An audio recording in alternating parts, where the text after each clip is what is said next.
Well, good evening, ladies and gentlemen, and welcome to the Melbourne Town Hall, where for the first of the third series of debates we've managed to have the audience spill up from the floor and start to fill the upper reaches of the hall. So it's wonderful to have you here tonight.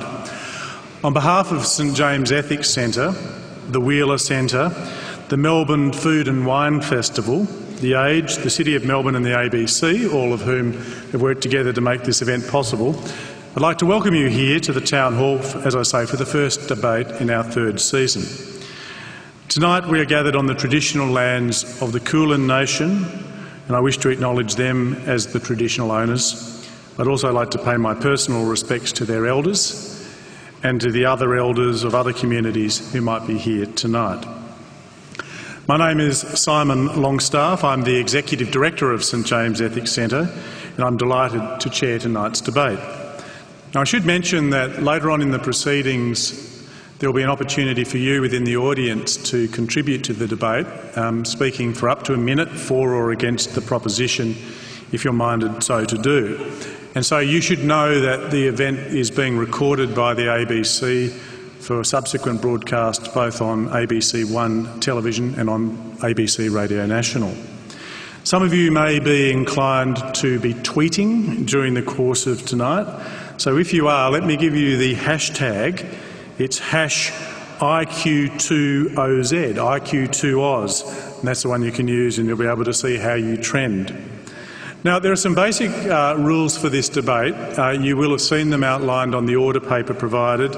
Some of them are just procedural, about the time that people are going to speak, but others are more important in terms of the spirit in which we undertake this contest of ideas. We are strongly encouraging our speakers here, and if you speak in the debate itself, to be passionate and committed in the views that you might express.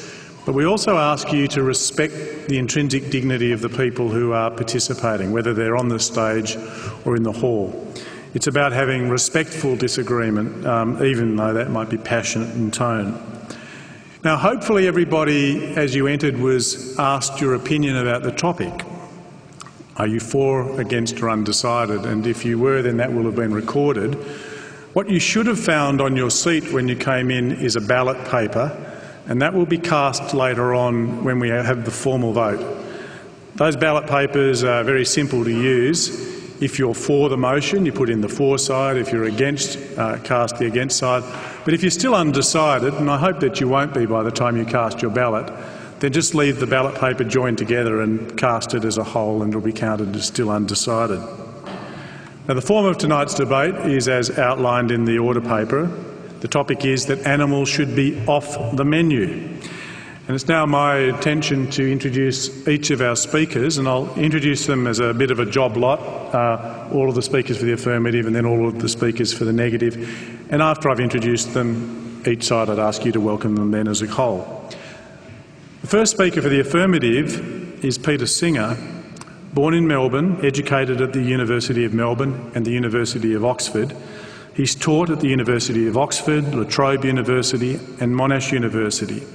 Since 1999, he's been the Ira W. DeCamp Professor of Bioethics at the University Centre for Human Values at Princeton University. And from 2005, he's also held the part-time position of Laureate Professor at the University of Melbourne in the Centre for Applied Philosophy and Public Ethics. Peter first became well known internationally after the publication of Animal Liberation, that seminal work in 1975. Since then he's written many other books, including Practical Ethics, The Expanding Circle, How Are We to Live, The Ethics of What We Eat with Jim Mason, and most recently, The Life You Can Save. He's joined by the second speaker, Philip Wallen. He was formerly Vice President of Citibank, specialising in corporate finance, mergers and acquisitions, and at the age of 34 was rated by Australian Business Magazine in their top 40 Australian headhunted executives. But at the age of 40, he witnessed cruelty on such a colossal scale that it affected him profoundly. He decided to give away everything he owned with warm hands and to die broke, and he says so far he's right on budget. Today he devotes his life to children, animals, the environment, the terminally ill, the homeless and the arts. He supports over 500 humanitarian projects in over 40 countries with schools, orphanages, shelters, sanctuaries, clinics and scholarships. And he's received the Order of Australia and in 2007 was Australian of the Year in Victoria. And finally, joining the team for the affirmative is Veronica Ridge, a senior editor at The Age, who's currently editing the Life and Style section of the Saturday Age. Previously, Veronica was editor of Epicure, The Age's weekly food and wine section, and in 2010 won the Best Food Journalist Award at Le Cordon Bleu World Food Media Awards for 3 articles published in Epicure on food ethics and the future of food. She's held several senior editing positions involving education, the arts, literature, entertainment, cultural and social trends, health and lifestyle and property. She's got an honours degree from RMIT University in literary journalism and studied philosophy, as I discovered during the chat before, though she struggled with some of the French philosophers, as we all do. A proud Melburnian, long after starting out as a cadet reporter, Veronica still gets a daily thrill from the publication of beautifully crafted words on newsprint and online pages. Please welcome them all.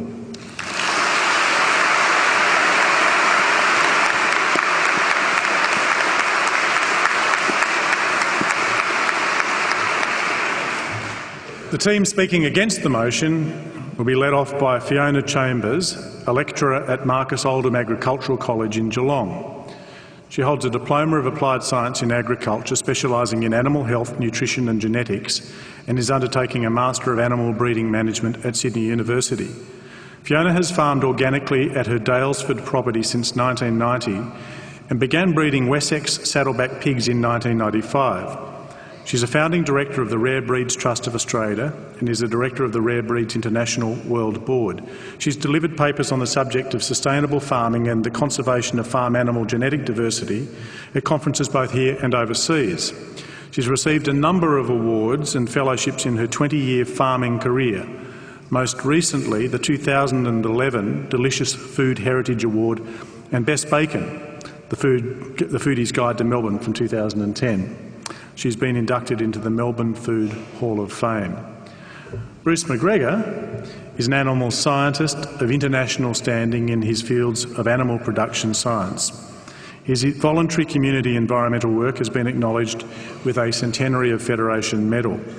Bruce works at Deakin University and is the author of over 450 research, technical and advisory publications and is an associate editor of the international journal Small Ruminant Research. His interest in geography, history, biodiversity have led him to visit many traditional animal production systems across the globe.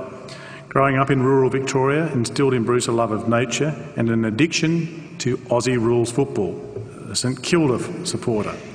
He's been involved with many community environmental groups, but particularly environmental restoration and protection of the Merri Creek catchment in Melbourne. Bruce is a long-term supporter of Oxfam, Bush Heritage Australia and other philanthropic causes. And last but not least, Adrian Richardson, head chef at Melbourne's La Luna Bistro and a co-host of 10's Good Chef, Bad Chef television program. For many people, air travel and good food are mutually exclusive experiences. But for Richardson, it was one that led him to the other. I started working in kitchens, he says, part-time to pay for my lessons, and that's where it sort of kicked off. I gave up the flying lessons and went back to school. Since then, he's worked in some of the most prestigious kitchens around the world. Growing up in a household with a melange of North African, Middle Eastern and Italian cuisine, Richardson's heritage definitely helps explain his enthusiasm for quality food that's packed with flavour. What his heritage doesn't help explain is his interest in all things blood and guts, given one side of his family are in fact strict vegetarians. Nevertheless, when it comes to meat, Richardson wrote the book on it, literally. It's called Meat, and it was released in 2008 and provided readers with a simplistic guide on how to buy, cook and enjoy meat. Please welcome the speakers for the negative.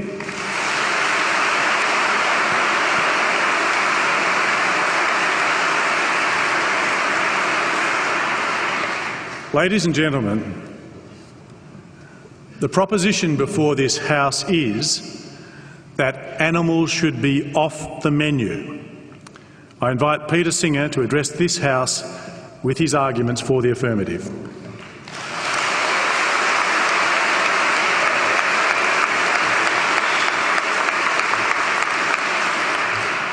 Thank you very much. It's a great pleasure to introduce this topic on behalf of the team that I'm leading. I think we will show you convincingly that animals should be off the menu. We'll do this by ranging through a number of different issues. Briefly, we'll speak about health. We'll speak about the best use of the food we produce. We'll speak about environmental questions. We'll speak, of course, about animal ethics. And we will also, particularly Veronica Ridge, will tell you that with animals off the menu, it doesn't mean that you can't have delicious food to eat. So that is essentially our case, and we are, to echo what Simon Longstaff just said, passionate and committed about this topic. So let me just briefly outline the reasons along these lines, and I will do it roughly in ascending order of importance. In other words, I'll leave the most important, which for me is the ethical argument, to the end. So firstly, health. Really all we need to argue, given the strength of the other points that we have to make, is that we can live a healthy life with animals off the menu. And I think the evidence for that conclusion is overwhelming. There are, of course, a lot of lifelong vegetarians, in fact second and third generation vegetarians, who are ample evidence of that. I'm not one of those myself. I've been a vegetarian for about 40 years, but I certainly find it a satisfactory, healthy diet.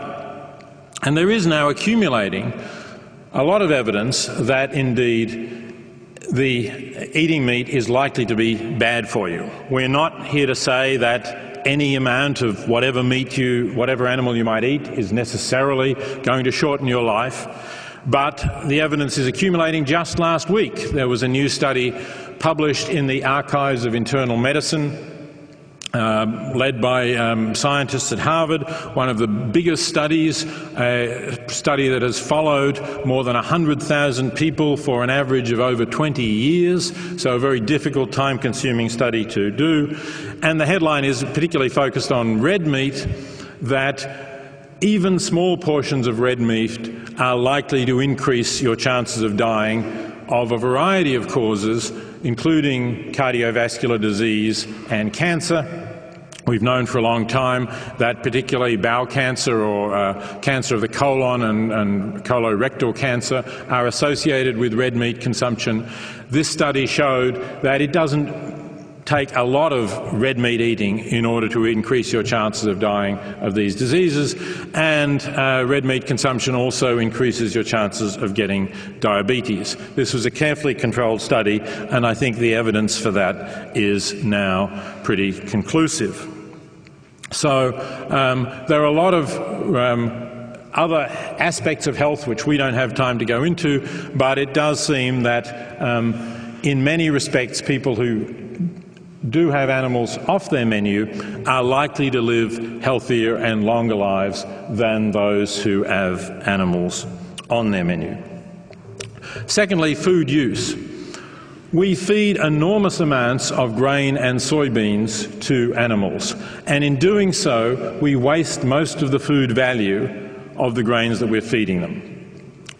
Depending on the species, the animals may return to us somewhere between 1/10 and 1/3 of the food value of the grains and soybeans that we put into them. Some people worry about the use of grain for biofuel, that this is raising world food prices and making it harder for the poor to be able to afford the grains that they need to live on. But in fact, the amount of grain and soybeans that is fed to animals is something like 3 to 4 times as much as the grain that is converted to biofuel.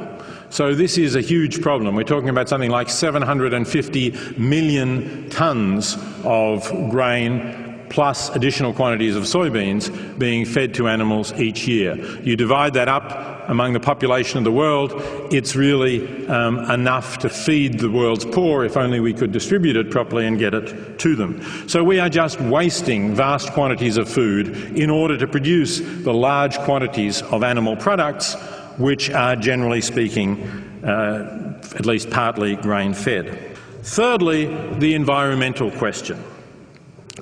We all know about factory farms which are locally polluting in many ways, producing enormous amounts of manure which are real problems and tend to pollute rivers and waterways.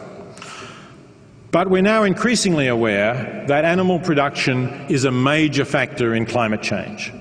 The United Nations Food and Agriculture Organization said it a few years ago in a report called Livestock's Long Shadow, that animal production, livestock production, is a bigger contributor to climate change than all of transport. All of the buses, trucks, trains and cars and aeroplanes. And in fact, I think that's an underestimate because it doesn't really include the full weight, the full damage that methane does to the environment. Standard studies say that methane is 25 times as damaging to climate change as carbon dioxide. That is if you take it over a century, because methane breaks down more quickly than carbon dioxide. But if you think that we really need to slow climate change, not just in the next century, but in the next 20 years, before we reach what Tim Flannery has called the tipping point, when it gets too late to prevent climate catastrophe, then methane over 20 years is 72 times as damaging to the environment as is carbon dioxide. And animals, particularly ruminant animals, produce large quantities of methane. And it doesn't help if they're on grass. Some people might think that if you have your cattle out on grass, they're not grain-fed, it's environmentally more friendly. Well, as far as climate change is concerned, sadly, and I say sadly because I do think it's a better life for the cattle, but sadly it's actually worse. Per kilo of beef produced, cattle on grass produce at least 50% more methane than cattle fed grain, because they need more grass, and it's the digestion of the grass by the ruminant system that produces the methane, or digestion by the ruminant system, and it takes more grass, more digestion to produce a kilo of beef. So there is no way of having ecologically sustainable beef unless someone invents something that stops the cattle digestive system producing methane. Beef and other ruminants generally, but beef is certainly the worst offender, are contributing massively to climate change. Finally, let me come to the issue that started me a vegetarian more than 40 years ago. I don't think that we are justified in treating other sentient beings as things for us to use for our pleasure and convenience. And essentially, that is what we do in meat production. We take other sentient beings, we use them in ways that are convenient for us, of which, of course, the factory farm is the most egregious example, confining them, preventing them moving freely, just so that the meat gets a little bit cheaper. And I think that that is an abuse. I think that's a form of speciesism. That is, it's a prejudice against taking seriously the interests of beings that are not members of our species. We, I believe, are ethically obliged to give equal consideration to the interests of all sentient beings. Now, I don't say that that means they have equal rights with us. They obviously don't have the right to vote. They don't have the right to freedom of speech. That doesn't make sense. But given the interests that they have, interests in not feeling pain, interests in satisfying their basic instincts and desires, then I believe that we should give the same weight to them being able to live that kind of life as we would give to our own interests in living a decent life, and that is precisely what commercial meat production never can do. Thank you.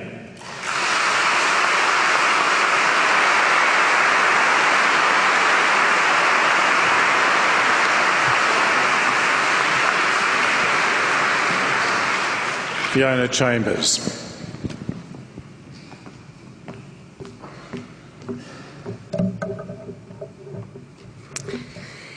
A mere 15 species currently account for over 90% of global livestock production. And of these, about 1/3 of cattle, pig, chicken and breeds already are extinct or currently at risk of extinction. To take these animals off the menu would move them from being at risk of extinction to being extinct, and extinction is forever. This would be an ecological and food security disaster.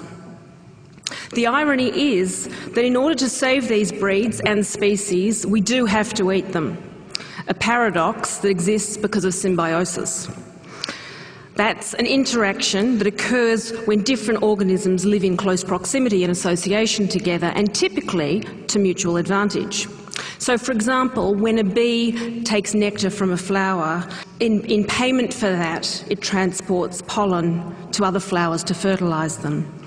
When an animal leaves a pile of dung on the ground, all the bugs come out from underneath and take that and use that pile of dung.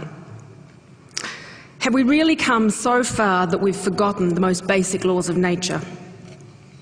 I'm arguing tonight that animals should remain on the menu on an ecological basis, and I refute the statement that they should be off the menu. Indeed, the opposite is true. Animals are a fundamental part of agricultural biodiversity and must remain on the menu for two prime reasons. Firstly, animals are a vital link in the global ecology and as such are inextricably linked with the environment and the future of our food. And secondly, because they serve many important social, cultural, as well as biological functions. Animal welfare and sentience, however, are not, I believe, at the centre of this debate. Ecology is, and we ignore that at our peril. Far from being the ecological vandals they're made out to be, they fulfil a number of ecological services. They work in biologically diverse ecosystems that have evolved over thousands of years of evolution and domestication in partnership with humans. And at the heart of this relationship is the building of soil. Bacteria live in that soil. In a single gram of soil, there are billions of bacteria, and there are an estimated 60,000 species alone. Most of those are yet to be named, but what we do know is some of those bacteria are nitrogen lovers, and they take nitrogen from the air, from the atmosphere, and they make that available to plants. Nitrogen from the atmosphere that would otherwise be unavailable to plants or animals. Others are methane lovers, and the exclusive source of energy that they take is obtained by taking methane from the atmosphere.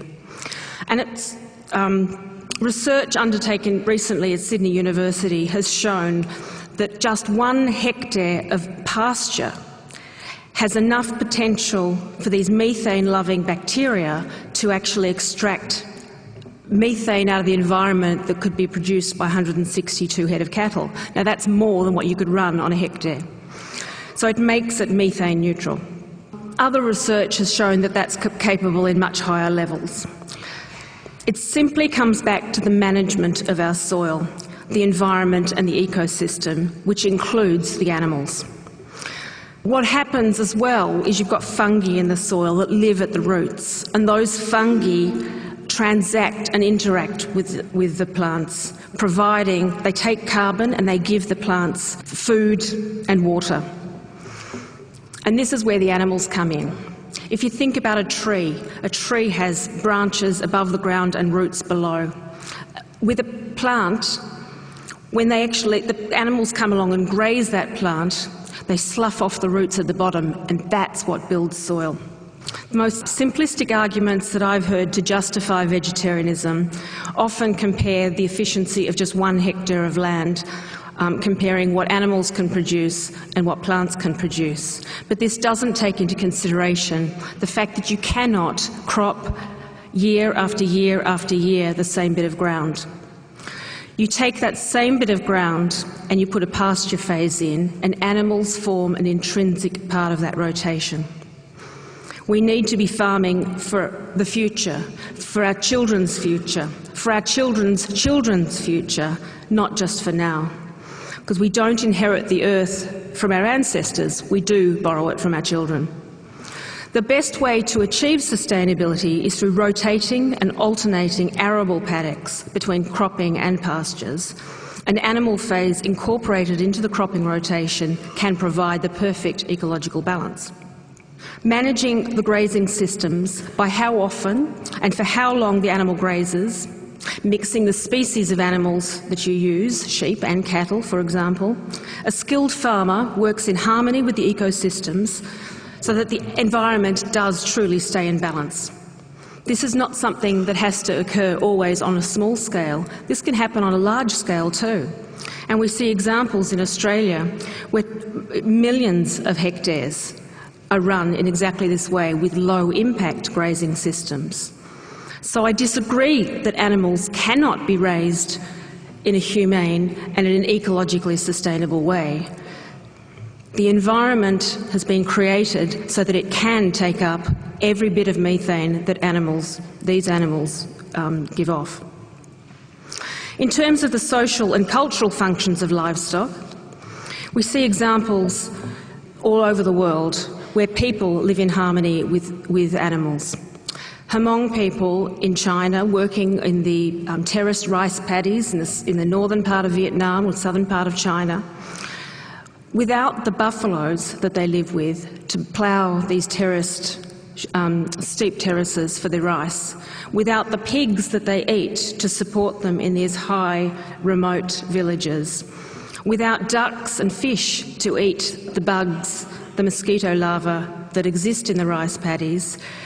Without all of these things, these people would not exist and work the land as they do.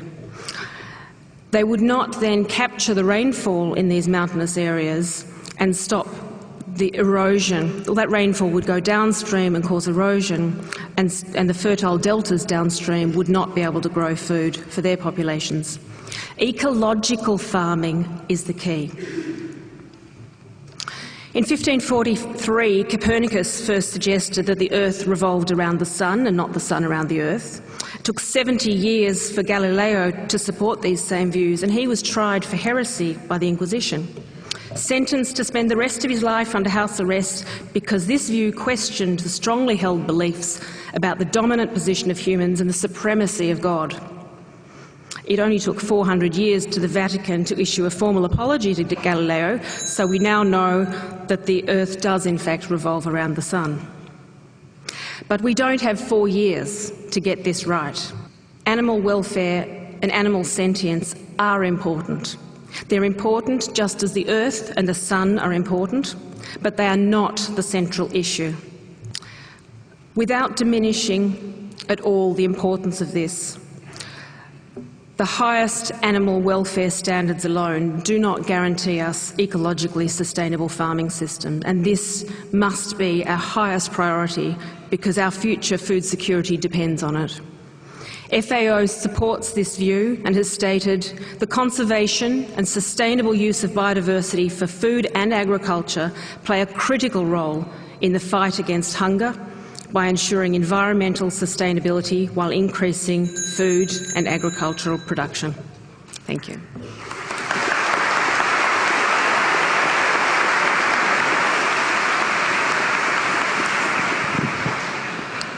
Philip Woolen.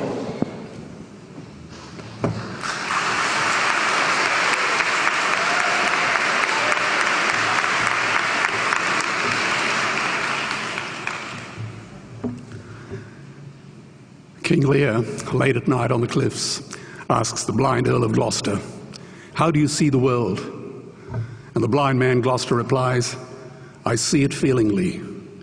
And shouldn't we all? Animals must be off the menu because tonight they are screaming in terror in the slaughterhouses, in crates and in cages, vile, ignoble gulags of despair." You see, I heard the screams of my dying father as his body was ravaged by the cancer that killed him. And I realized I'd heard those screams before. In the slaughterhouse, their eyes stabbed out and their tendons slashed, on the cattle ships to the Middle East, and the dying mother wail as a harpoon explodes in her brain as she calls out to her calf. Their cries were the cries of my father. And I discovered that when we suffer as equals. And in their capacity to suffer, a dog is a pig, is a bear, is a boy. Meat today is the new asbestos, more murderous than tobacco. CO2, methane and nitrous oxide from the livestock industry are killing our oceans with acidic, hypoxic dead zones. 90% of small fish are ground up into pellets to feed to livestock. Vegetarian cows today are the world's largest ocean predators. The oceans are dying in our time. By 2048, all our fisheries will be dead, the lungs and the arteries of the earth. Billions of bouncy little chicks are ground up alive simply because they are male. Only 100 billion people have ever lived. 7 billion people live today. And yet we torture and kill 2 billion sentient living beings every week. 10,000 entire species are wiped out every year because of the actions of one. And we're now facing the 6th mass extinction in cosmological history. If any other organism did this, a biologist would call them a virus. It is a crime against humanity of unimaginable proportions. But happily, the world is changing. 10 years ago, Twitter was a bird sound. www was a stuck keyboard. Cloud was in the sky. 4G was a parking space. Google was a baby's burp. Skype was a typo. And Al-Qaeda was my plumber. Victor Hugo said, "There is nothing more powerful than an idea whose time has come." Well, animal rights today is now the greatest social justice issue since the abolition of slavery. Do you know there are over 600 million vegetarians in this world? And that is bigger than the United States, England, France, Germany, Spain, Italy, Canada, Australia, New Zealand, all put together. If we were one nation, we would be bigger than the 27 nations of the European Union. Can you believe that? And despite this massive demographic footprint, we are still drowned out by the raucous hunt and shoot and killing cartels who believe that violence is the answer when it should not even be a question. Meat kills animals, kills us, and is killing our economies. Medicare has already bankrupted the United States. They will need $8 trillion invested in treasury bills just to pay the interest, and they have precisely zero.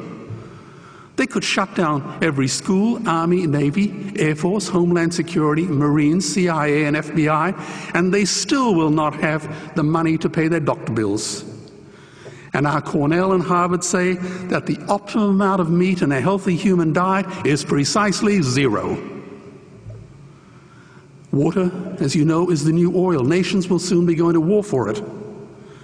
Underground aquifers that took millions of years to fill are now running dry. It takes 50,000 liters of precious drinking water to make 1 kilo of beef. Today, 1 billion people are hungry. 20 million people will die from malnutrition. Cutting meat by only 10% will feed 100 million people, and eliminating meat will end starvation forever. If everyone ate a Western diet, we would need 2 planet Earths to feed us. We've only got one, and she is dying. Greenhouse gas emissions from livestock is 50% greater than transport, as Peter said. Cars, trains, buses, ships, lorries, the whole lot. And as I travel around the world, I see poor countries who sell their grain to the West while their own children starve in their arms. And the West feeds it to livestock so we can eat a steak? Am I the only one who sees this as a crime? Believe me, every morsel of meat we eat is slapping the tear-stained face of a hungry child. When I look into her eyes, do I remain silent? The earth can produce enough food for everyone's need, but not enough for everyone's greed. We are facing the perfect storm. If any nation had developed weapons that could wreak such havoc on the planet, we would launch a preemptive military strike and bomb it back into the Bronze Age. But it's not a rogue state, it's an industry. The good news is we don't have to bomb it. We can just stop buying it. Sir George Bush was wrong. The axis of evil does not run through Iraq, Iran, or North Korea. It runs through our dining tables. Weapons of mass destruction are our knives and forks. Our proposition is the Swiss Army knife of the future. It solves our environmental, water, human health problems and ends cruelty forever. The Stone Age didn't end because we ran out of stones. This cruel, disgusting industry will end because we run out of excuses. Meat is like the 1 and 2 cent coins. It costs more to make than it's worth. And I come from the bush. Farmers are the ones with the most to gain. Farming won't end, it would boom. Only the product line will change. Farmers would make so much money they won't even bother counting it, and I'd be the first to applaud them. Governments would love us. New industries would emerge and flourish. Health insurance premiums would plummet.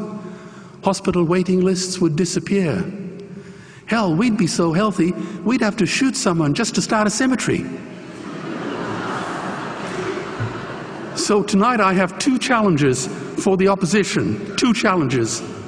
Meat causes a wide range of cancers and heart disease. Would they name one disease caused by a vegetarian diet?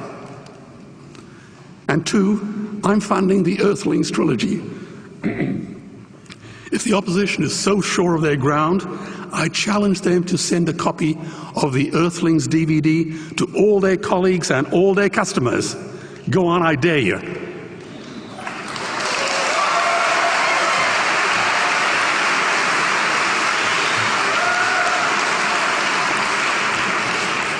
Animals are not just other species, they are other nations, and we murder them at our peril. The peace map is drawn on a menu. Peace is not just the absence of war, it is the presence of justice. Justice must be blind to race, color, religion, or species. If she's not blind, she will be a weapon of terror. And tonight, there is unimaginable terror in those ghastly Guantanamos we call factory farms or slaughterhouses. Believe me, if slaughterhouses had glass walls, we wouldn't be having this debate tonight. You see, I believe another world is possible. And on a quiet night, I can hear her breathing. Let's get animals off the menu and out of these torture chambers. Please vote tonight for those who have no voice. Thank you.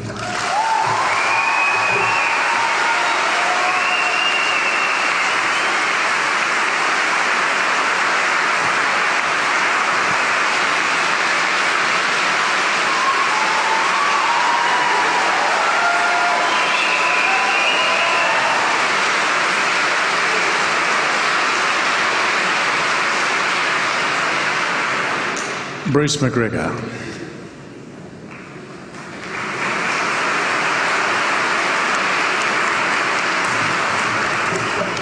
Well, I'm on a hiding to nothing, aren't I? But being a St Kilda supporter doesn't really matter. There are 2 main points that I shall put against the proposition that animals should be off the menu. And these relate to human society and ecological sustainability. It's easy for us all to go and visit places where there are people who have animals on the menu, and if you're in any doubt, just pick up a Wheeler production called the Lonely Planet Guides.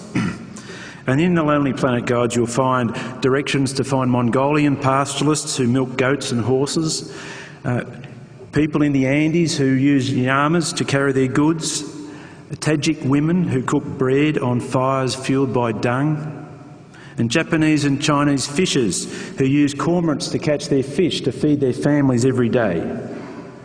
Arguing that animals should be off the menu threatens the food security and livelihood of at least 2 billion people. In relation to human societies, there are 3 points which I wish to make. Firstly, taking animals from the menu will actually remove a vast amount of not only meat, but also milk and milk products such as yogurt and cheese, often essential items in the diets of vegetarians. You may ask, how is this possible when the animals don't have to be killed to produce meat? You need to remember an important thing. Half of the progeny are male, which do not produce any milk. And for efficient milk production systems, most males are grown to a suitable size and sold or used for meat, and only a very few are kept for breeding. The problem is that if you keep all the males and unproductive females, you'll have a huge waste of feed resources, and over time there'll be a steadily declining production of milk or whatever the product you're concerned is per area of land or feed resources. The second issue is that the affirmative position implies that many humanitarian organisations are misguided and morally wrong, and so clearly are the people who support them.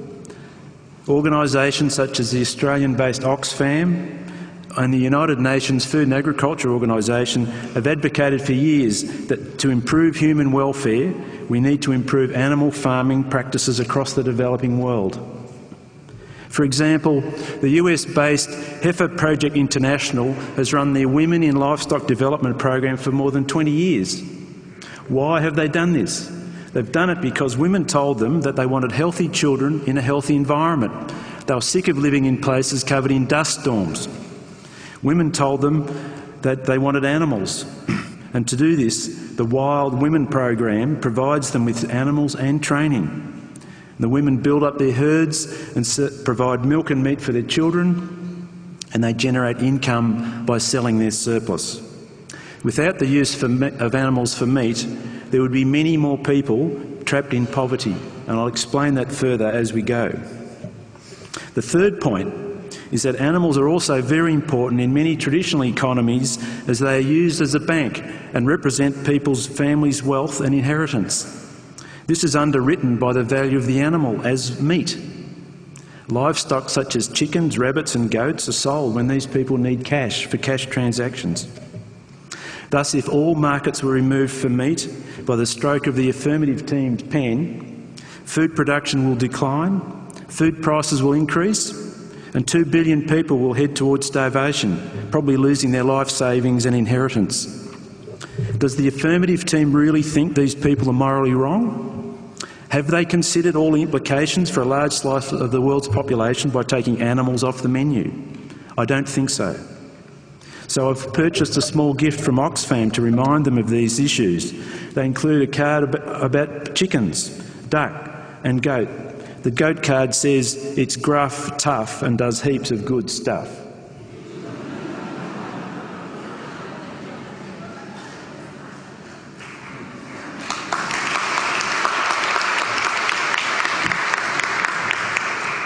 Now, the relevance of that is related to the 3 ecological points I wish to make. Firstly, animals produce a lot of nutritious food from materials that humans cannot eat. Animals do this in a range of harsh environments such as mountains, deserts, tropical forests and drought-prone savanna, places where people live. Grazing animals convert vegetation of absolutely no nutritional value to people into high-protein meat. Animals produce food where crops don't. They also convert a whole lot of material that's unaccepted to humans, such as crop residues, byproducts of processing, and unmarketable quantities of vegetables, fruits and cereals. Similarly, fish, eels and other aquatic animals convert water-based foods into high-value meat for humans. There are many systems where various wastes and products are fed into ponds, thus feeding fish to provide food for humans and animals. Only 38% of the world's land surface is agricultural land, including 11% that's arable, used for crops, and about 2% for permanent crops like orchards. Is it the affirmative position that we should cease producing food from the other 25% of land which can support animals but not crops? Is this true? The second ecological issue is that the natural surplus in many natural populations can be sustainably harvested for human food. Humans usually overlook the fact that natural losses occur in every ecosystem, because without natural losses, each ecosystem would become overstocked with ageing and diseased animals. Depending on the system, half or more of each generation is naturally lost to disease and predation. Thus, in a well-managed system, natural losses can be harvested for meat. Obviously, this is only acceptable if the ecosystems are managed carefully and sustainably. I'm not here to advocate harvesting of endangered species or the exploitation of threatened ecosystems, but there is evidence that farming of endangered species can help with their survival. An example comes from North America, where native North Americans had complex cultures related to the migration of American bison. They had cultural limitations on the harvesting of the meat. Unfortunately, the American bison almost became extinct courtesy of the land wars that were waged against native North Americans.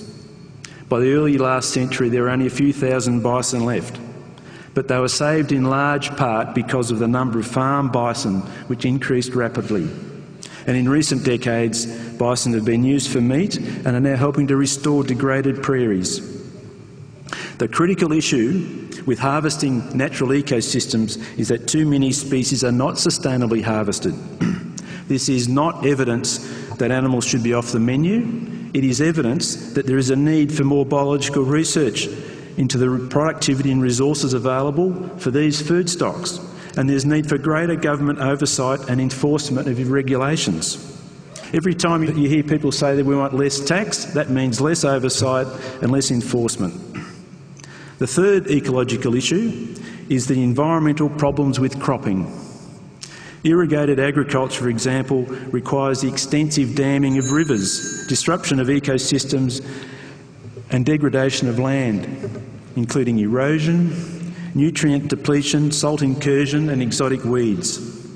All of these things are associated with cropping and land clearing. The alternative to cropping are systems of mixed enterprise agriculture, which Fiona referred to, where animals help to break disease cycles in crop systems.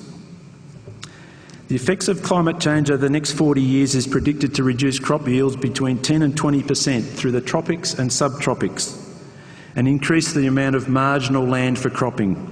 There will be little alternative to the people who live there but to use this marginal cropping land for sustainable animal production. There is much to learn about these systems. The profession I belong to aims to improve the husbandry of animals and the management of production systems. Research is making these industries better. However, the investment into scientific research on a global scale is declining every year. Without appropriate investment, there will be little further development. Thank you very much.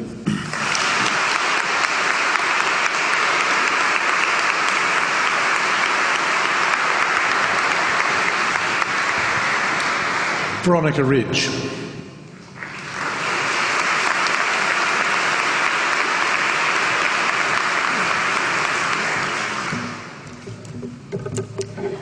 Last month, at a sleek food and design event in Milan, the world's top chef René Redzepi from Denmark excitedly unveiled his newest Epicurean discovery. It was simple enough. An innocuous-looking pine frond gleaned from the forests of Scandinavia, apparently with a citrus tang to die for. René enthused, the flavour is like thousands of grapefruits. He told those gathered at the chef-in called Editado Milano, we did high fives for a day in the kitchen when we found that.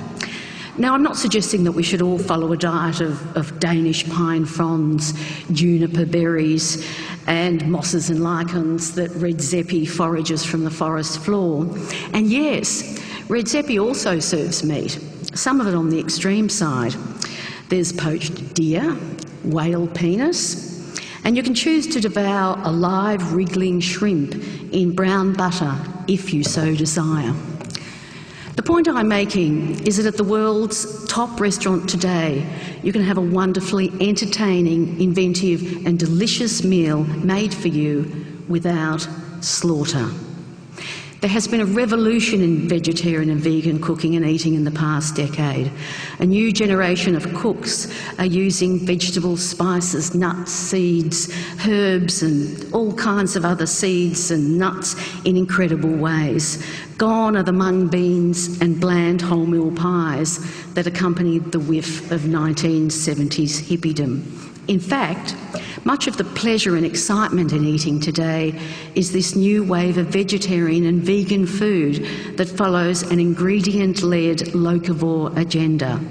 Let me share a dish with you from a distinguished European vegetarian restaurant, the Café Paradiso in Cork, Ireland. Its description: creamy feta, pistachio and couscous cakes with sweet and hot pepper jam, citrus greens, coriander yoghurt and spiced chickpeas. Vegetarian degustations you can get here at Jacques Raymond, Vue de Monde, the Royal Mail at Dunkeld, at the Lake House at Dalesford are among the finest that you will find anywhere. Jacques Raymond's latest vegetarian degustation menu has 9 courses that build in texture, richness, flavour and drama as each is served. The final savoury dish in the lineup is a warm terrine created using lightly steamed Nicola potatoes, layered with aged Comté cheese and then seared to a golden crispness top and bottom. It's paired with crunchy tempura enoki mushrooms, a clean green sage and nettle puree, sharp poached nectarine for contrast, and there's a lovely hit of wasabi from granules that are a bit like sand, using a molecular gastronomy cooking technique. No amount of beef, lamb, chicken or fish could improve these meals.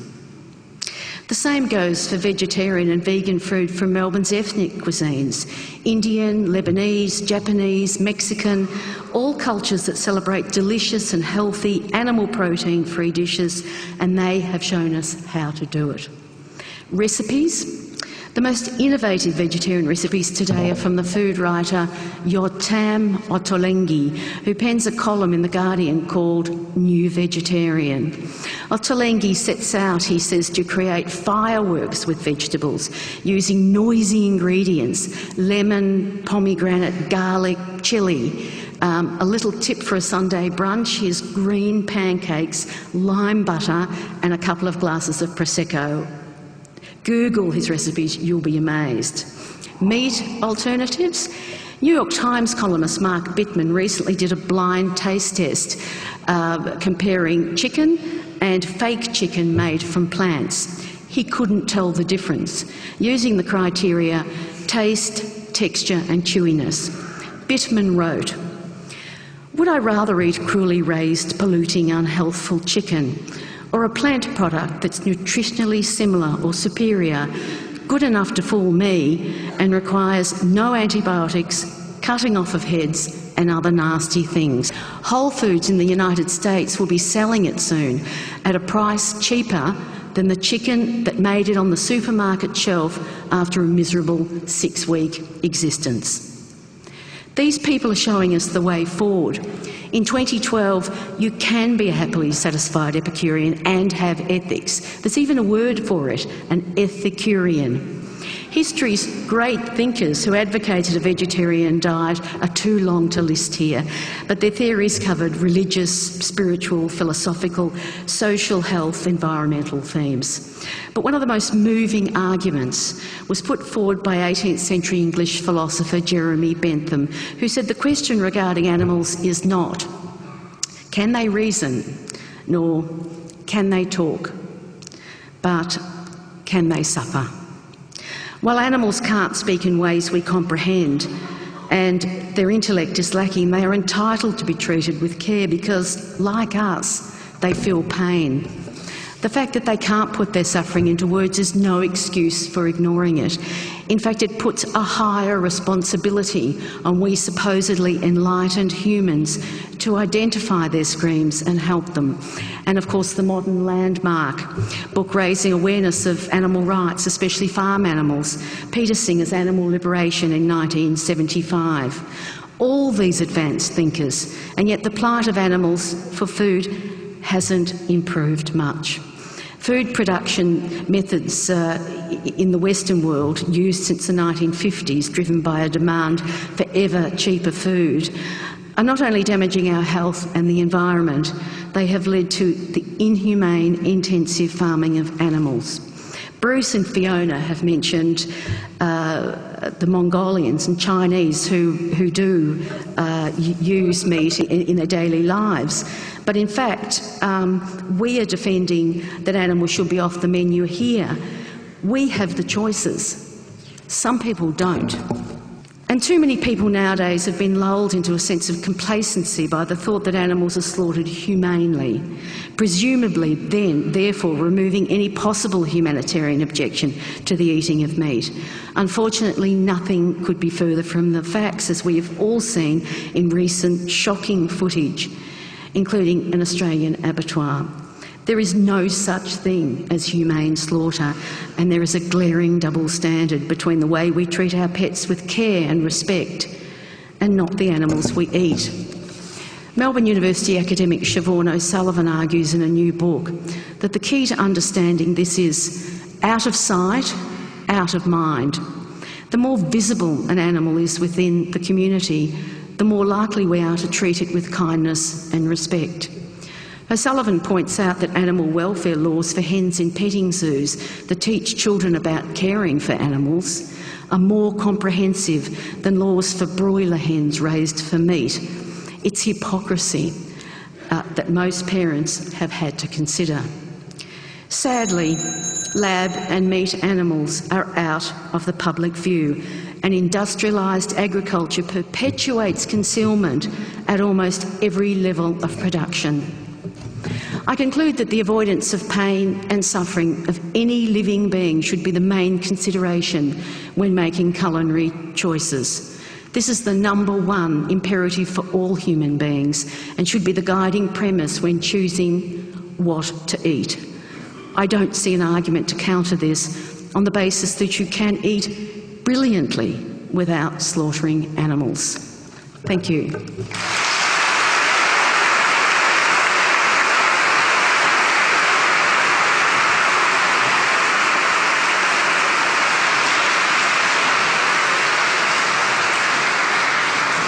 Adrian Richardson.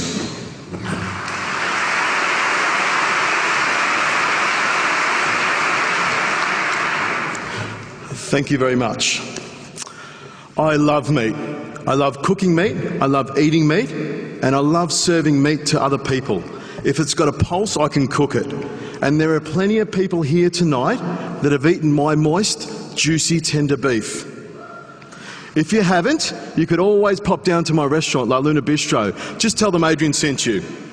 Well, we did an audience survey earlier on tonight, and the results showed that 78% of the people here tonight have eaten meat in the last 6 months. So I think that I can speak for the majority of people here that it'll be over our cold, dead bodies if you take meat or animals off the menu. It would be un-Australian. We, of course, are the country that invented the BYO meat barbecue. We are meat eaters, carnivores. We are so close to our mammoth hunting, savage ancestors that it's not funny. It's in our nature, it's natural. Imagine the days of roasting wild boar over hot coals underneath the stars. That was us, people. And if you have any doubt as to how close we are to our ancestors, you just have to go to any AFL website. Just click on any link. Collingwood's got a good one. Now for the other 22%, the vegetarians, the non-meat eaters, and their friends, the vegans. I can see you almost bracing yourself, thinking I'm going to take a swipe. Well, that's not happening tonight. I have a confession to make in front of all of you. I'm actually half vegetarian. Well, half of my family are vegetarian, Dad's side. My grandparents, Peter and Kathleen Richardson, brought my father and 9 of his siblings up to be staunch vegetarians. They believed that life is sacred.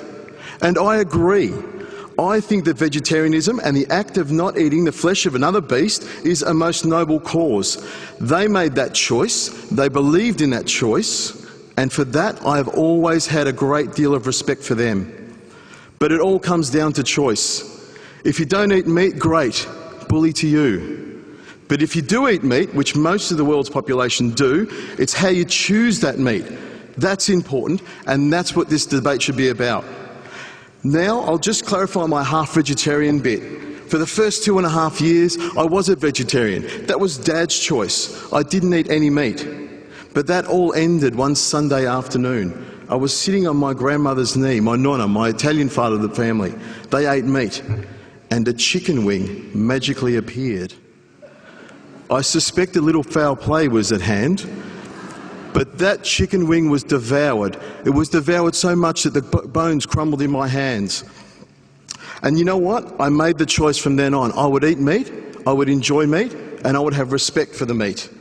But a month later, my dad, the vegetarian, he was seduced by the same cunning beast. A whole roast chicken stuffed with rice, lemon and parsley, and a little garlic butter pushed underneath the skin of the breast to baste the chicken from the inside as it cooks. Now that's a little tip for you next time you cook a chook.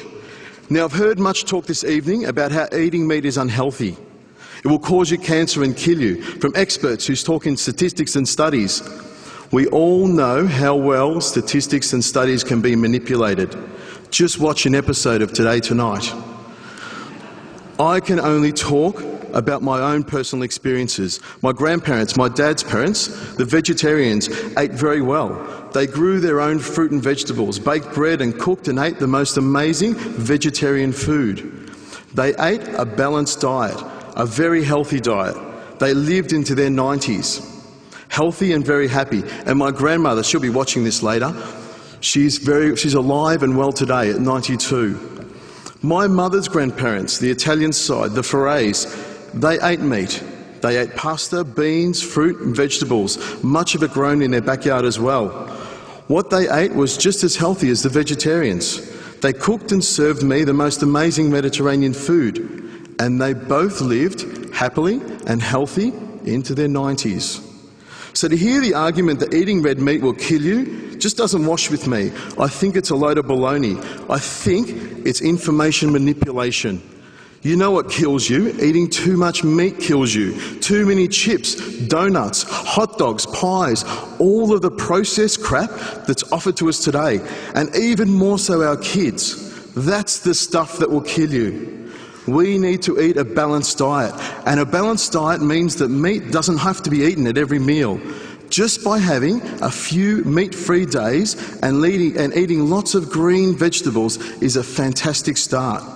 And by doing only these two things, we can have a huge impact on the planet and our bodies. I have to also include this for the ladies and my wife. Chocolate is also part of a balanced diet. As far as I'm concerned, if you eat a healthy, balanced diet, there is no health reason for not eating meat. And it's up to us to teach our kids. Sit down, eat together as a family, talk to each other. Take the time to set a good example to your kids. And this starts by turning the television off. If you want to stop factory farming, don't buy supermarket meat. There goes my endorsement deal. And stay out of fast food stores. Go to your local butcher. Remember them? I'm sure there's a few ladies here that do. Your local butcher will listen to you. Tell him, I want Victorian grass-fed beef, free-range pork from Fiona, free-range chicken, and Australian lamb. We know what the Kiwis do to theirs. Believe me, a happy animal tastes so much better. And I know because that's what I use at home and in my restaurant. La Luna Bistro, if you didn't get it before. Buy Fiona's pork. We know her pigs are cared for from birth up until that last second. And I think if an animal has lived a good life wandering the fields, eating green grass and nibbling on daisies and drinking streams in the sunshine, as long as the death is fast and painless. I don't have a problem with killing animals. It's a natural thing to me, and I've killed a few. Fiona's pigs have all good days and only one bad day. And believe me, Fiona's pigs are delicious. If you make the choice and put the money into the hands of the farmers, growers and sellers that are doing the right thing, eventually we will see change. Last night I was watching television and a KFC commercial came on. They're using free-range chicken. They're listening to us. Another thing that concerns me are meat eaters that don't want to acknowledge the fact that the filet mignon they're tucking into, that's so juicy and tender, was once a living thing and needs to be respected. They're the ones that should be eating the tofu turkey, the soy sausages and all those other fake meat products. We know eating meat has an impact on the environment. Everything we do has an impact. So if we're eating less meat and using humanely reared, sustainably produced meat, and the queasy meat eaters have switched to their fun bacon, don't you think we're doing our bit to reducing the negative impact? For anyone to tell me that animals should be off the menu, I think is ridiculous. I think if we make the right choice, and that's what this whole debate comes down to, don't you think we can all enjoy a tender, juicy, grass-fed steak every now and again? Remember one thing, and this is the thing I want you to go home with tonight. Eat meat responsibly. Thank you very much.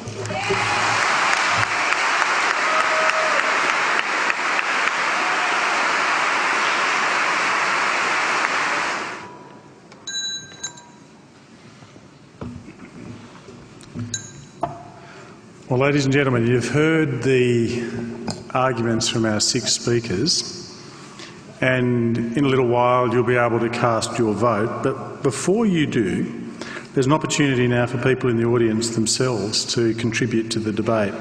So what I'd like to do, if we bring the lights up a little bit, there are microphones just here, here and up the back. And what I'd like to do is provide anybody who wants to speak for the motion or against the motion up to a minute to do so. Perhaps make your way to the microphone if you'd like to have a go at influencing the audience and how it's going to vote. Before I do though, Philip, you issued a challenge to the other side, and I don't think they heard it because you had a bit of a frog in your throat at the time. So do you just want to repeat what that challenge was? There were 2 challenges. The first one, we know, well, everyone except the opposition knows of the cancers and heart diseases caused by meat. Let's accept that. Now, I wanted them to tell me one disease that they can identify that is caused by a vegetarian diet, and 2, if they are so confident about their position, about what actually happens on these animal factories, would they be prepared to, because I'm funding the Earthlings Trilogy, would they be prepared to give a copy of this DVD to all their friends, family, and most importantly, their customers? What's it called? And I'll pay for it. What is it? It's called Earthlings. Earthlings, right. And by the way, you can Google it if you like.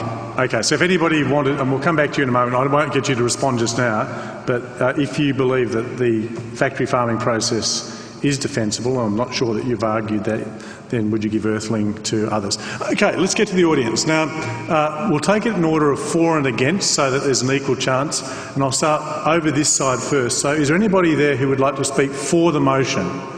Yes, if you do, if you could just give me your name, and then you've got for a minute and you'll get the bell like everybody else. So away you go. Great. My name's Matthew.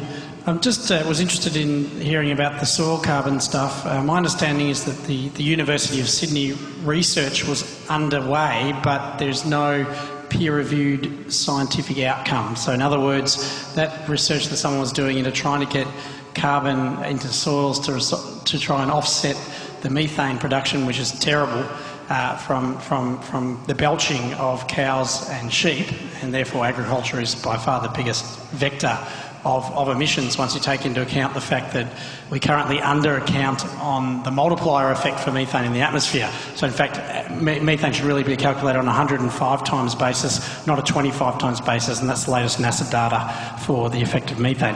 So my understanding, and Fiona, if you can quote which peer-reviewed journal that's come out in, because I believe it hasn't, and I looked into this about a week or 2 ago, you'll find that although someone claims they're doing some tests, they haven't got it published, and so it hasn't been agreed with by the scientific community more broadly. Okay, opportunity, Fiona, for you to respond. Have you seen a peer-reviewed journal article? Great comment, and no, I can't answer that at the moment, and I'm more than happy to go away and look into it for you. I think what is clearly known is that these bacteria do take out methane, and that's where the research needs to be, further research into that to look at how they can take that up, because we're looking at a cycle. So it's how we can maximise those in the soil. So the short answer is no, not no. Somebody wants to speak against the motion. My name's Wei. I happen to be a doctor, and I'd like to make some comments about Mr. Wallen's challenge about the health effects of a vegetarian diet.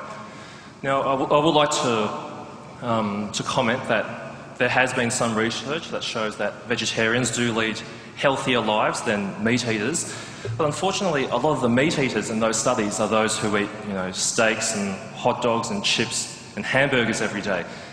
What hasn't been adequately studied are people who eat a balanced, healthy diet with small, medically recommended amounts of meat.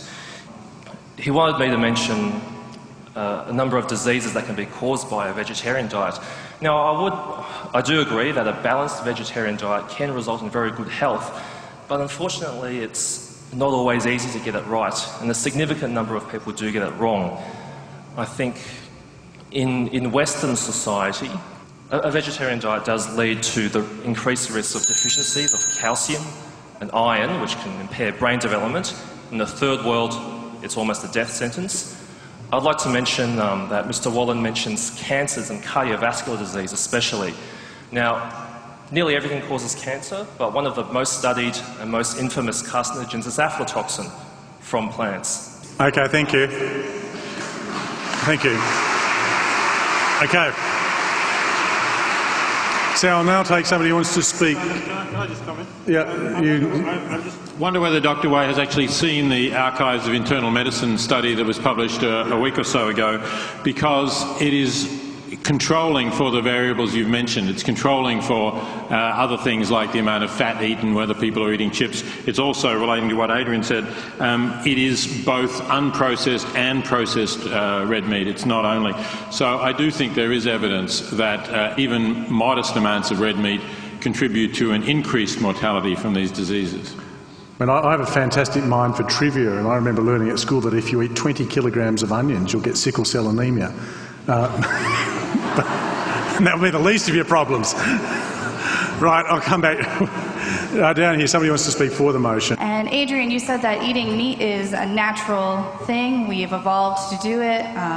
But I want to know what is natural about drinking another animal's breast milk, scalding chickens alive to defeather them, force-feeding ducks with tubes down their throats so that we can enjoy foie gras, and systematically separating male and female calves so that one can be slaughtered for veal and the other for breeding, and what is natural about keeping hundreds and thousands of animals cooped up in cages in which they cannot stand up, they cannot turn around, and they can barely move.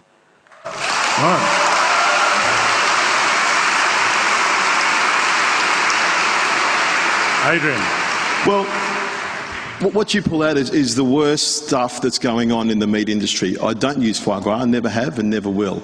I use free-range chickens. That's what I like.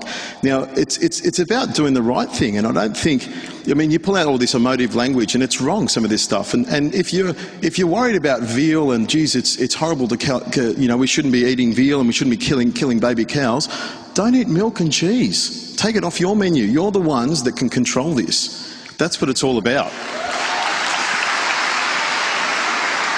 If you don't want to eat these things, don't buy them, and the people who are providing it will stop doing it. They'll start growing soybeans or whatever else you choose. Okay. Is there somebody down here who would like to speak against the motion? Yes, you come forward then, you take priority. Thank you. My name's Michael O'Neill. I actually raise rare breed cattle in a very ethical manner, so much so that Fiona Chambers actually sells them through her farm shop. My question is for the 4 team. The third speaker highlighted a number of dishes. that leading chefs here and internationally all serve, and held them up as a paragon of vegetarianism. Over half of them contain dairy products. One of the principal arguments with the 14 is the cruelty aspect and the ethics of meat production. The dairy industry is possibly one of the most unethical industries. How can they advocate dishes or that we should eat dairy product when dairy products come from milk? Milk can only be produced when a female lactates. For a female to lactate, it has to conceive and deliver a live birth. What happens in the dairy industry is that the progeny is taken from the mother so that the mother can produce obscene amounts of milk.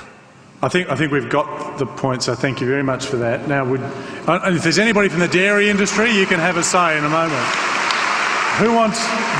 This was really directed to you, wasn't it, about your dairy included recipes? We don't agree with using dairy products either. I could have given you a vegan example for every example I gave you there. We were looking at, my argument was the slaughter of animals and the inhumane treatment of animals. If there'd been more time, I would certainly have gone into the mistreatment of animals in the milk industry and the dairy industry, and I could have given you 1,000 recipes that any of these restaurants would have served. Are you arguing against dairy with the same vehemence as you would against the meat industry? Yes, I am. Right, okay. Somebody who wants to speak for the motion from up the back. Is there anybody up there that's waiting to speak? I've just got a couple of points that I want to address from the side speaking against. The first one is that I felt like the actual moral issue of the sentience of the animals themselves wasn't really addressed by the side speaking against, and when it was the last speaker, sorry, I forgot your name. You mentioned that if you do see the moral issues of eating sentient beings, then eat less meat. But for me, that's on the same spectrum as not eating meat at all. It's just probably taking less action. Another issue that I found with your arguments was one of you mentioned human superiority and certain thinkers having different ideas on the kind of speciesist view that humans have had throughout history. I found that kind of ironic, considering I think that's the debate that we're having right now, is, you know, how important we are as opposed to the rest of the other beings that we live on Earth with. And I feel as though the bringing up certain cultures in other countries is kind of a form of cultural relativism, where you kind of remove yourself from the moral dilemma and excuse it because it is a different culture. Okay, thank you. Just hold that. We'll come back to you in a bit later. We'll get a few more people. Somebody who wants to speak against the motion? Yes, down here. And then we'll take one for the motion from over there. Yep. Hi. Just putting aside sort of the actual consumption of meat once it's... or the consumption of animals after they've been slaughtered. If it's no longer an economical situation where we are eating meat, then what do you actually imagine happening to those animals? Would they, I mean, what is the ethical argument behind that? So it's really, what's the alternative for animals if they're not going to be eaten in the world of this thing? Again, hold that, we'll come back to that. And a speaker for the motion down here. Yep, I have a question directed at, is it Bruce in the middle? Bruce? Hi. All right, Bruce, I'm a Yank, and I was delighted when you mentioned one of my favorite species of animal, which was the great American bison. And I think you'd be interested to know that it wasn't that the great American bison was driven down to a few thousand in number. They were driven down to 27 in a number. And the reason that the great American bison were driven near extinction was because of the cattle industry. And the reason that Native Americans were driven off their land was to make room for the cattle industry. And to this day, the Montana Department of Livestock, and I grew up in West Yellowstone, Montana, continues to slaughter great American bison for the very reason that the cattle industry and the meat industry is afraid that they're going to compete with their cattle over grazing lands. I'm very concerned about biodiversity. Phil Wolin and Peter Singer brought up the very good point that we're facing this great mass extinction, and when the greatest threats to species surviving is ocean pollution, global warming, and deforestation, and the meat industry is the largest factor in all three of those things, I wonder how meat is good for biodiversity. Thank you. Yeah.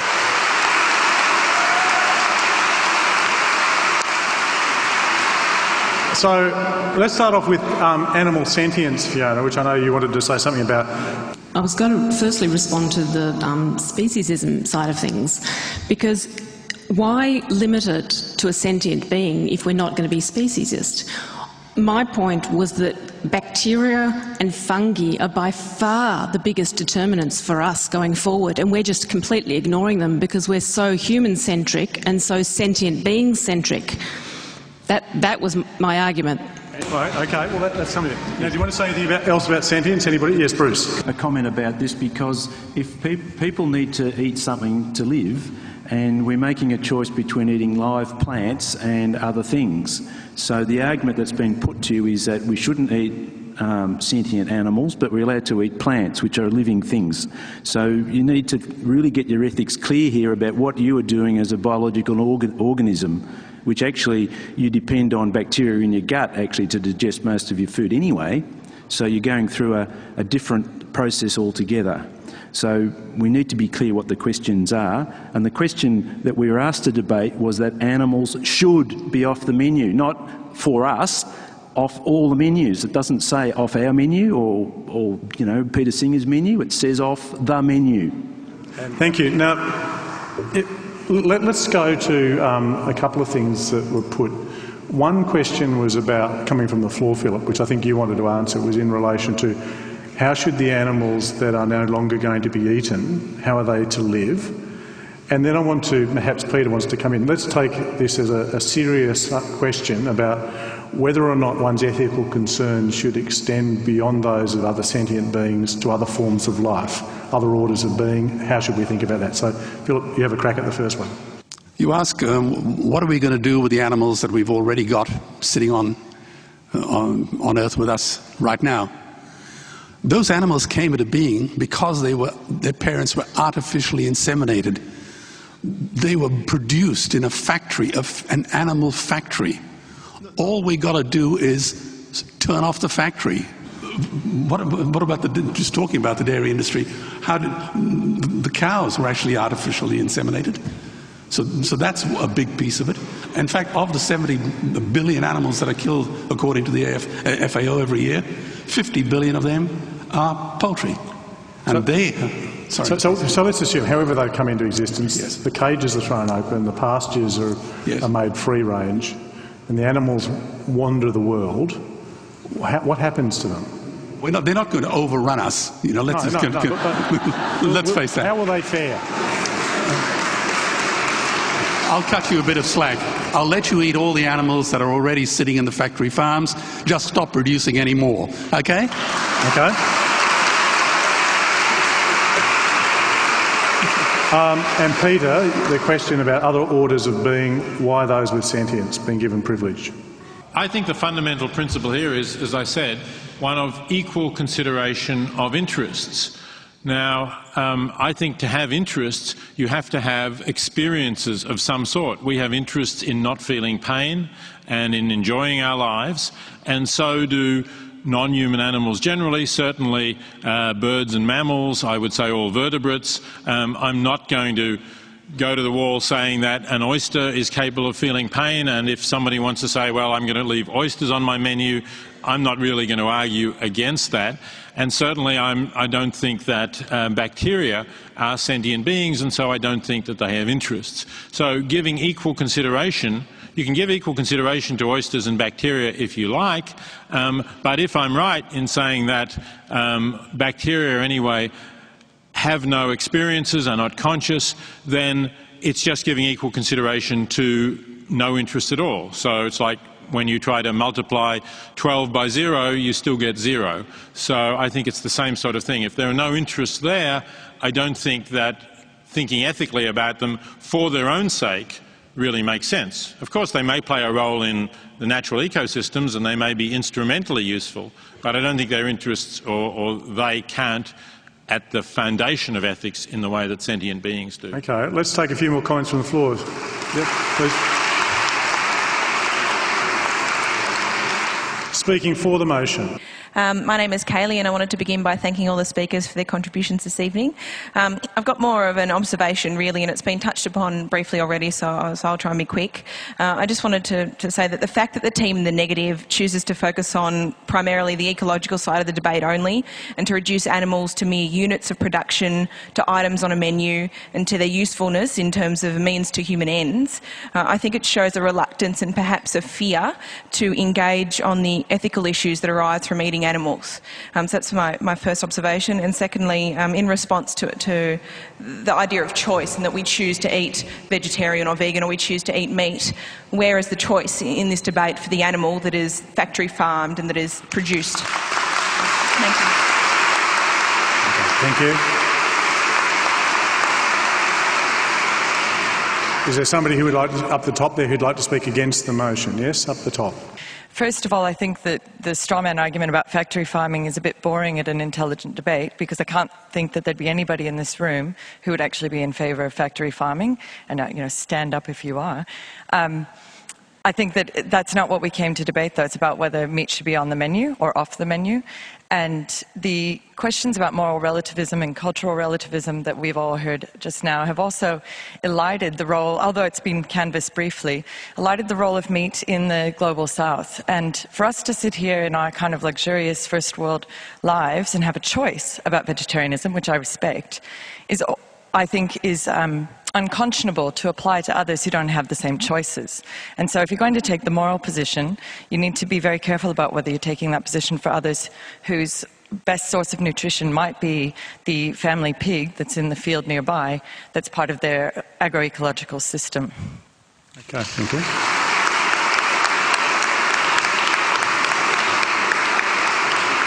Speaking for the motion, yes. I'd just like to make explicit, a point that I think is implicit in what the animal ethicists have already said. That is that we're not carnivores, we eat meat by choice. Why would you choose to kill another animal and eat its flesh when you could choose not to? I think meat feeds much more than our body. I think eating meat feeds our ego.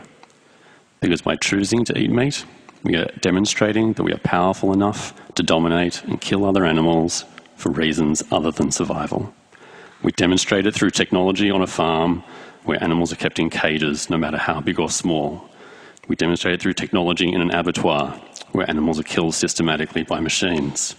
Lastly and most importantly, we demonstrate it with our wallets, where we pay top dollar for prime steak as a display of wealth. We are not carnivores, we eat meat by choice, and we choose to eat it to feed our ego.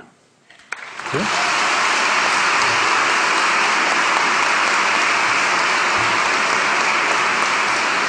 Anybody down here who wants to speak against the motion? Yeah. First, I guess a question for Veronica. Did you know that Yotam actually also eats meat and is a meat eater, and that his second book, Plenty, was all about vegetarianism, but in the sort of the foreword of the book, he actually talks about the fact that he enjoys eating meat, and that perhaps some people here aren't aware that one of your pin-up chefs, etc., is actually a carnivore. Are you aware of that fact? I'm very aware of it. Yeah. He's made it very clear for many years that in fact he is a meat eater, but he's also a very inventive food writer, and that's why he was employed by The Guardian at a time when the readers wanted clever, exciting vegetarian food, but I'm certainly aware that he does eat meat. It's, the point I'm making is that his vegetarian recipes are really clever and creative and well worth looking at. Okay, so you've got 32 seconds to go. 32 seconds. Okay, I guess question for all those on the force side. Have any of you bought a wool suit or wear leather shoes now in the last sort of 6 months? I'd like to answer that for me. Yep. Many years ago, when I'm a merchant banker, I jetted around the world like some big shot. And my favorite food was filet mignon and lobster, a fact of which I'm so profoundly ashamed. Today, I don't consume any animal products. The shoes that I wear, my belt, even my watch band have no animal products in it. And I can now look in the mirror in the morning with a clear conscience.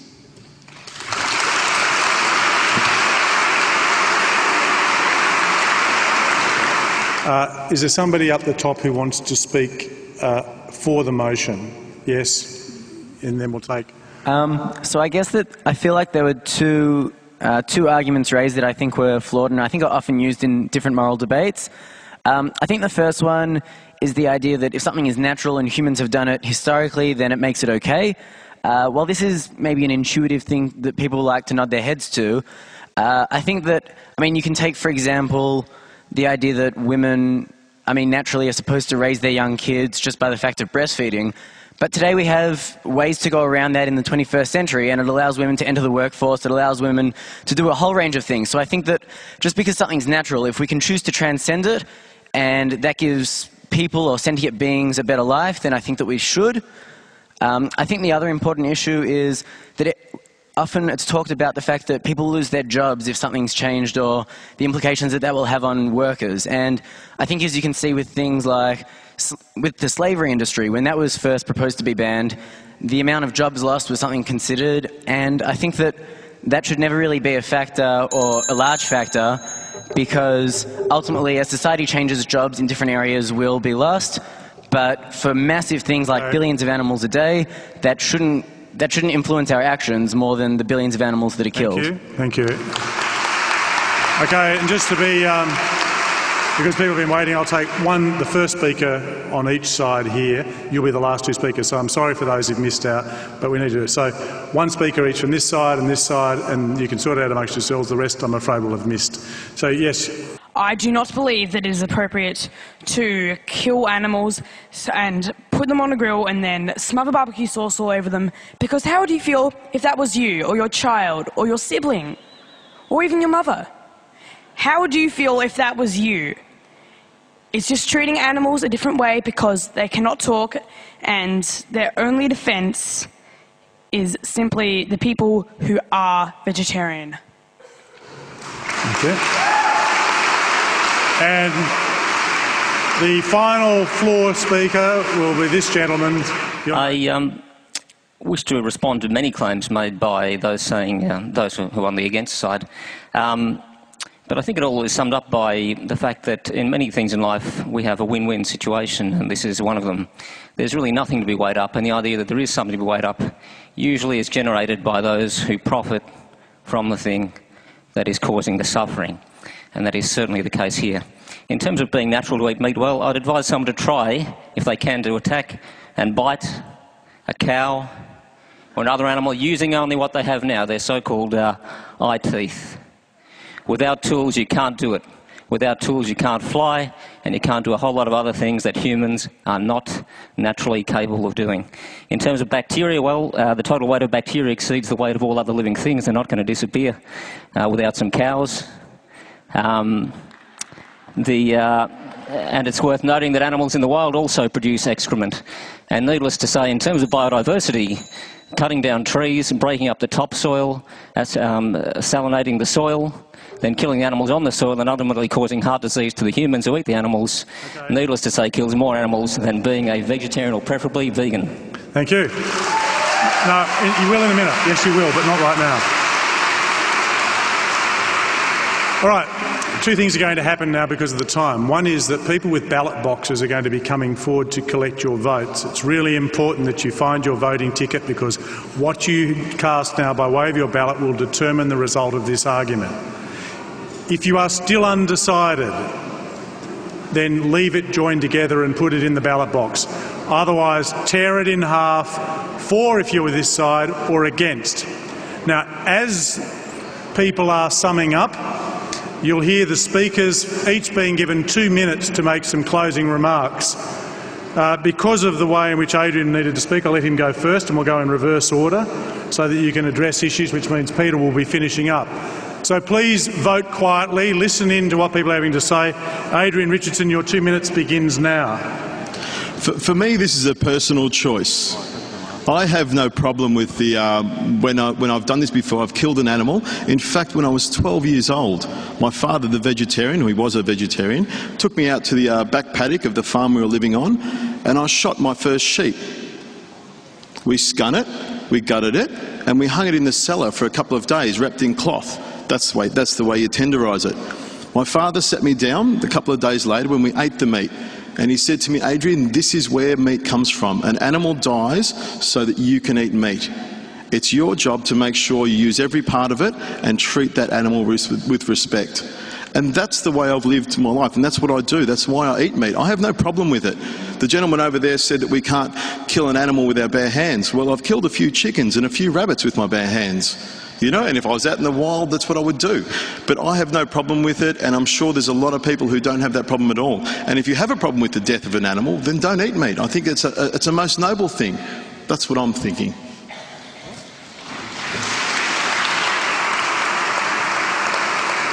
Veronica, you'll be next. You've got 2 minutes. I'd also be interested in, Philip, just to give you some warning, one of the arguments that was put on the thing that from the floor was that this is not about factory farming, and I'd like, if you could, when you make your comments, to remark on if there was no factory farming, would that in any way change your view? So just to have that on notice. Veronica, your 2 minutes begin now. Okay. I was the editor of Epicure for 4 years, and that time I watched the expectations of readers and the quality of vegetarian and vegan food increased to the point where it became exciting and clever. These days, vegetarian food is delicious, whether we're talking about more sophisticated Epicurean dishes or staples that can be flavoured with plant-based proteins, pulses, seeds, nuts, spices and herbs. Plant products, I believe, provide us with the necessary nutrients a human needs, and research certainly shows that conclusively that it's healthier than a meat-based diet and better for the planet. The demand for ever cheaper food has led to the inhumane factory farming of animals. With this as the basis of my argument, I believe the avoidance of pain and suffering of any living being should be the main consideration when making culinary choices. Food should be a celebration. It unites families and nourishes the soul. It is one of the ways we can tell people we care about them. Before sitting down to our next meal, perhaps we should all consider acting on the knowledge that no being has to suffer and die for us to live and thrive. Dr. Bruce McGregor. Yes, I think it's important to remind members of the audience that crop production, which involves the ploughing of ground, completely destroys biodiversity. But take note that when a place has been ploughed up for years and years to produce any crop, there is no biodiversity left. It's also important to remember that irrigation systems destroy biodiversity and river systems. So that, again, using irrigation for crop production is a problem. An example of another sort of production system is soybean production in Brazil, where large areas of the Amazon rainforest are being destroyed to produce soybeans. There are at least 2 billion people who depend on animals for their food and livelihoods, which is underwritten to some extent by their value as meat. It's important to consider the welfare and ethics involved in this. Otherwise, one could be regarded as being purely selfish and perhaps misanthropic. Many species of animal will benefit from proper studies of their management and biodiversity. At the moment, there's very little investment on a world scale in proper sustainable food production systems in natural and farm systems. There's a huge investment in military expenditure. It has been estimated 60% of the investment is in military issues and not into the things that we're concerned about today. So the future, really, of this debate is linked inextricably to the human population pressures. I mean, there's going to be 9 billion people producing methane every day. 150 years ago, it was less than 2 billion. The issues with farmed animal production and methane need to be put in the context of the huge numbers of native animals that have been wiped out. As one of the speakers mentioned earlier, cattle have been replacing native ecosystems.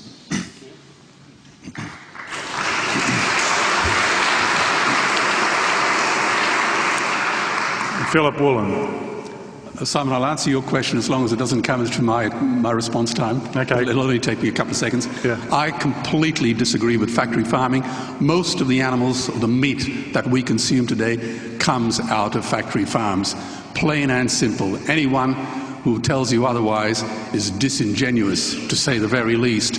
And I'm just surprised at the... But if there was no factory farming in the world... Yes.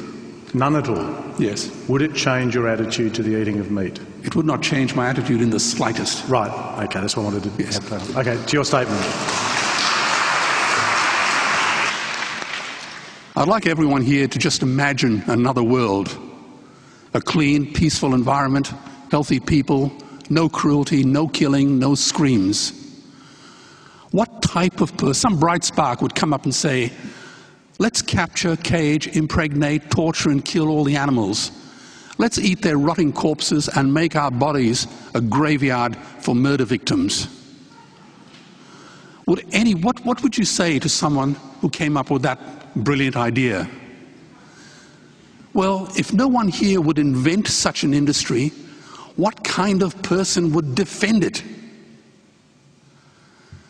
I guess I know the answer. Upton Sinclair said, it's difficult to get a man to understand something when his salary depends on him not understanding it.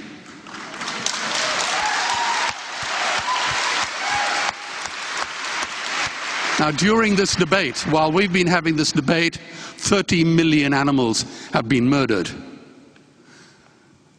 So, as I say, I was a meat eater until I saw the atrocities committed against these powerless animals. Cruelty, if inflicted on a puppy or a kitten, would have landed the offender in prison for a long time. But if it's on a factory farm, it's okay. See, as I traveled around the world many years ago, I realized there were hundreds of animals I didn't eat. Dogs or cats, bears or bats, horses or hamsters, rosellas or rats. I ate none of them. So I simply added 5 animals to the list. Cows, sheep, chickens, pigs and fish. I've never felt better.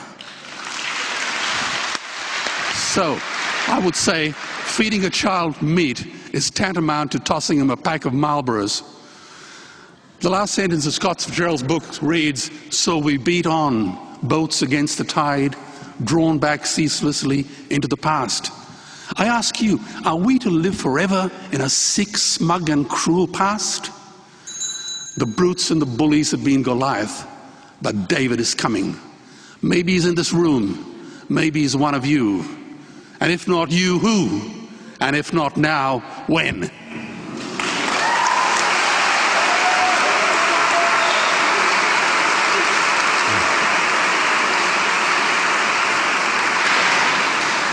Fiona Chambers. There's not one of us on this panel that is here that has tried to defend factory farming. That's not been what the argument's been about.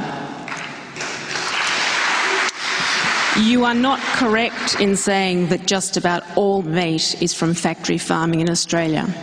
In Australia, the situation is different, and we've only got 6% of arable land, and the vast majority of that is extensively grazed on low-impact, environmentally sustainable systems. Not all of it, and I'm not defending the part that's not sustainable, but it's not true to say that most livestock is from intensive situations.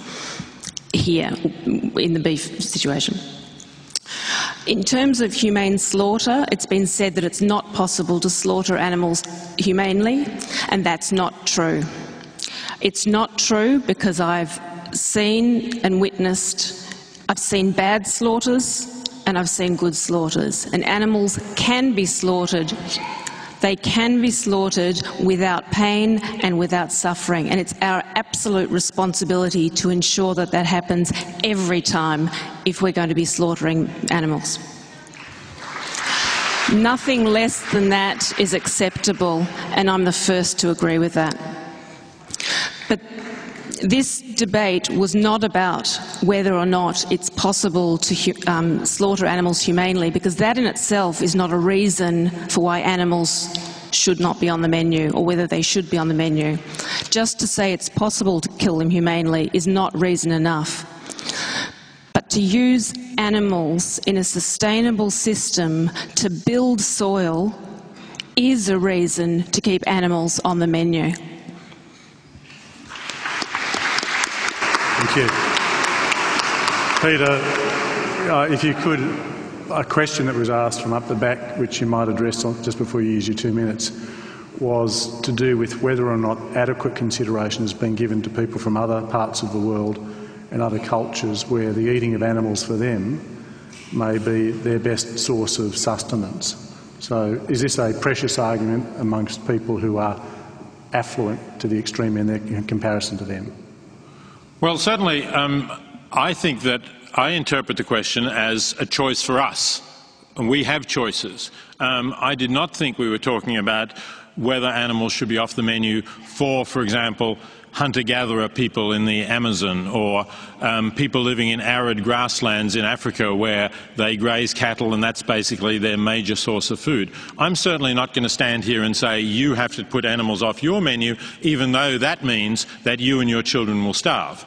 I think the ethical issue is one for us who can walk into a store and either buy meat or buy some equally or more nutritious plant-based foods. I think that's the case where I would argue that animals should be off the menu.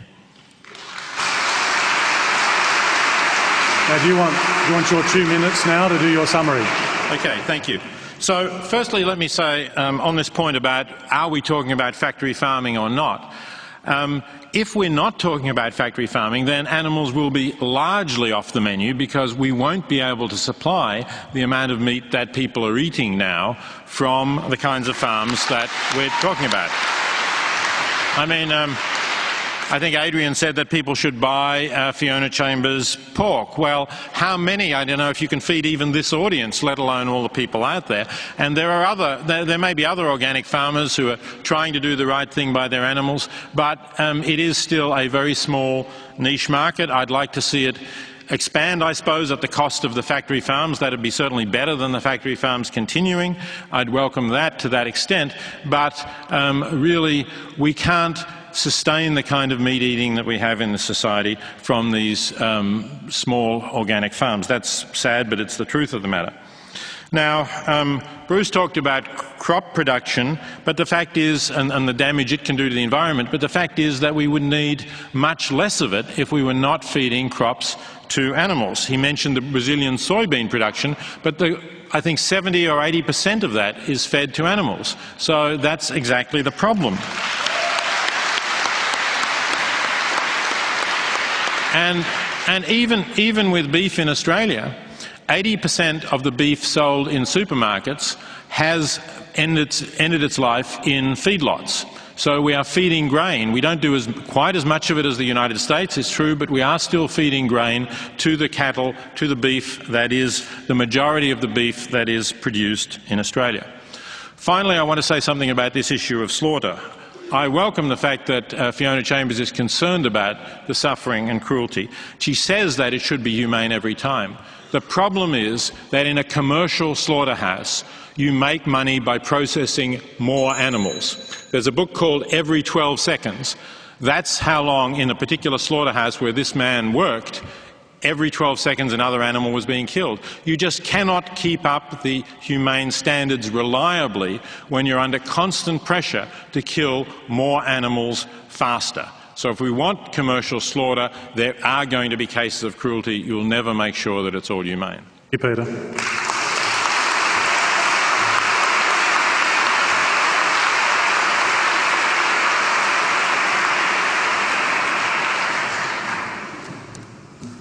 Well, I have the tally of the pre-debate poll and the votes you just cast there, but before I open up the envelope and see what's happened, I'd just like to thank a few people.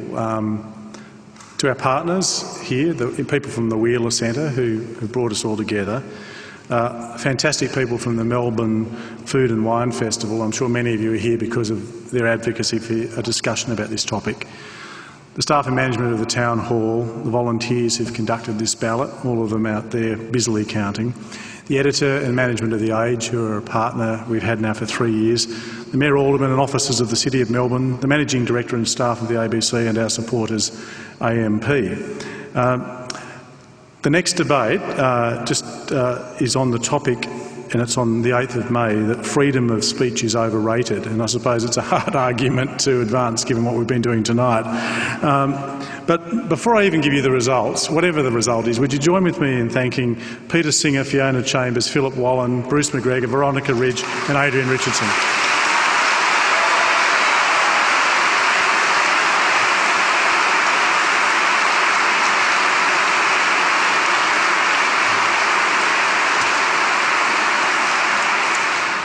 It's whatever you think about this, it's amazing to think that, I don't think we would have got this many people 15 or 20 years ago for a topic about this. It's extraordinary the way in which the consciousness of this issue has been changed over the last few years. But you're not interested in my rambling reflections on that, are you? It's what happened in the debate. Well, here are the figures when you were surveyed coming in. The results were that there were 65% of people for the motion, 22.5% against, and 12.5% of you were undecided. At the end of the debate, the undecided has reduced to 6.9%. The against side has declined to 19.3%, which means it's been won with a whopping margin of 73.6% by the affirmative.